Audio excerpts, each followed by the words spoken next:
Hi friends, this is Venky. Welcome to our channel. గణితం విషయంలో పాశ్చాత్యుల కంటే భారతీయులు 100 ఏళ్ల ముందున్నారు. దశాంశమాన ప్రయోజనాలను భారత్ వేల ఏళ్ల కిందటే గుర్తించింది. 3వ దశాబ్దం నాటి నుంచి ఇది వినియోగిస్తున్నారు. ప్రస్తుతం మనం ఉపయోగిస్తున్న దశాంశమానానికి దానికి తేడా ఏమీ లేదు. మొట్టమొదట భారతీయులు దీన్ని ఎలా ఆవిష్కరించారో తెలియదు, కానీ నిర్దిష్టమైన గణిత విధానాన్ని మాత్రం రూపొందించారు. ప్రపంచమంతా ఇప్పుడు వినియోగిస్తున్న 1 నుంచి 9 అంకెల వరకు దీనికి పునాదులేసి ఆ తర్వాత కొత్తగా సున్నాను సైతం కనుగొని గణిత ప్రపంచాన్ని ఒక మలుపు తిప్పారు భారతీయులు.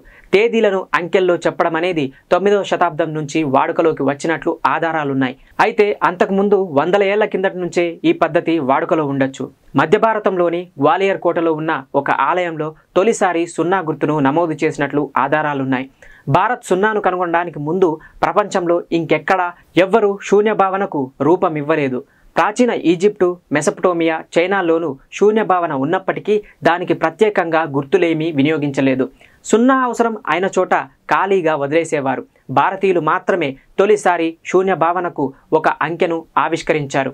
అక్కడి నుంచి గణిత శాస్త్రంలో ఎన్నో కొత్త మార్పులు వచ్చాయి. ఖగోళ గణనాల్లో మరింత ఖచ్చితత్వం వచ్చింది.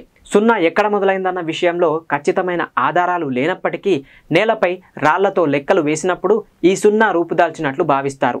రాళ్లను నేలపై పెట్టి లెక్కలేస్తున్నప్పుడు అందులో భాగంగా రాయిని తొలగించినప్పుడు అక్కడ గుండ్రంగా పడే అచ్చుల నుంచి ఈ సున్నా రూపాన్ని తీసుకున్నారని చెబుతారు.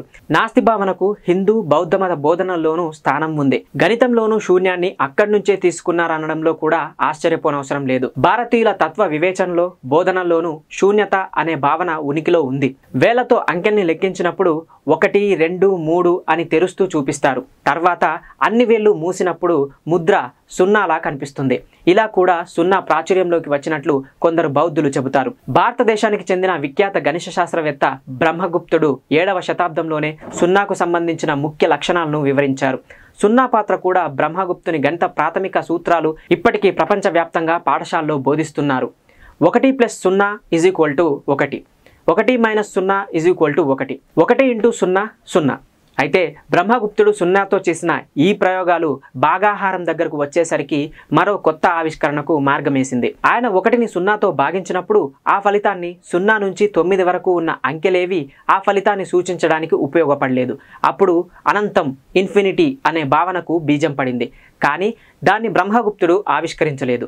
0తో భాగిస్తే ఏమవుతుందనే గందరగోళానికి అనంతం ముగింపు పలికింది. అనంతరం 12వ శతాబ్దంలో మరో భారతీయ గణిత శాస్త్రవేత్త భాస్కరుడు ఇన్ఫినిటీ ఉనికిలోకి తీసుకొచ్చాడు. ఏ అంకెను కానీ సంఖ్యను కానీ 0తో భాగించినప్పుడు ఫలితం అనంతం అని తేల్చారు. ఒక పండును సగానికి కోస్తే 2 ముక్కలవుతుంది, 3 భాగాలు చేస్తే 3 ముక్కలవుతుంది, 4 భాగాలు చేస్తే 4, ఇలా ఎన్ని భాగాలు చేస్తే అన్ని ముక్కలవుతుంది. అలా ముక్కలు చేసుకుంటూ వెళ్తుంటే అనంతంగా ఎన్ని ముక్కలైనా అవుతుంది. భాస్కరు దీని ఆధారంగానే 1ని 0తో భాగిస్తే ఫలితం అనంతం అని తేల్చాడు.